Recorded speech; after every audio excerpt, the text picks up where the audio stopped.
수원 전세 사기 의혹 피해 규모가 경찰 공식 집계로만 500억 원에 이릅니다. 임대인 부부가 부동산을 팔아 세입자들의 전세금을 갚겠다고 했었는데 KBS가 확인해 보니 일부 자산을 건설업체에 먼저 넘긴 것으로 파악됐습니다. 이원희 기자가 보도합니다. 경찰 압수수색 당시 세입자들과 맞닥뜨린 임대인 정 씨 부부. 돈 내놓아! 피해 변제 계획에 대해 이렇게 설명했습니다. 땅 내리라고 되게 많으시잖아요. 네, 그것도 지금 이게 매각을 해서 이제 변제를 하려고 지금 노력을 하고 있어요. 하지만 아직까지 변제 소식은 들려오지 않았습니다. 취재진이 확인해 보니 보상에 쓰겠다던 땅 일부는 이미 건설사에 넘어간 걸로 확인됐습니다. 건설사에 진 빚을 갚기 위해 넘긴 걸로 추정됩니다.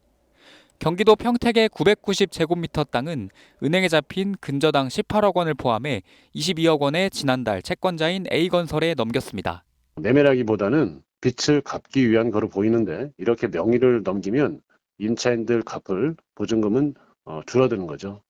또 강원도 양양의 810여 제곱미터 땅, 경기도 양평의 790여 제곱미터 땅이 지난 5월 A건설에 넘어간 상태입니다.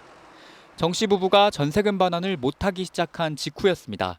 저희는 올해 4월에 나가기로 했는데 집주인이 돈을 못 빼준다고 전세금을 못 돌려받은 것 때문에 진짜 급하게 대출을 받고.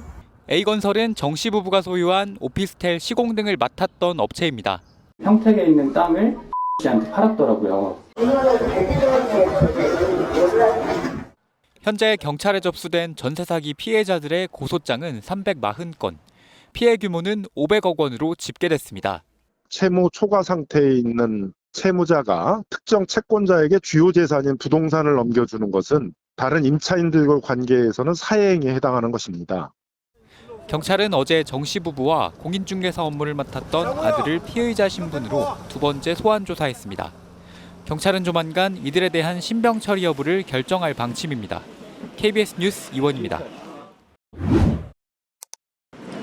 택시를 애워싼 사람들, 뒷좌석에 탄 가족을 끌어내리려 안간힘을 씁니다. 실랑이 끝에 옷까지 찢어집니다.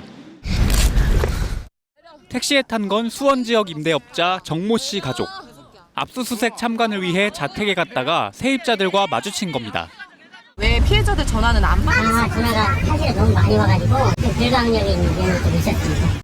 분노한 피해자들은 20분 넘게 대치했고 경찰이 출동하고 나서야 상황이 정리됐습니다. 정 씨는 세입자 보상 계획을 묻는 질문에 명확하게 답하지 않았습니다. 죄송합니다. 보상 계획은 차후에 말씀드리겠습니다. 정 씨 부부가 운영한 부동산 법인은 18개, 아들은 공인중개사 사무실을 운영하며 사업을 도왔습니다. 정 씨 일가는 약 50여 채 건물을 보유 중인데 이 가운데 3채는 경매가 예정돼 있고 2채 이상은 가압류된 상태입니다.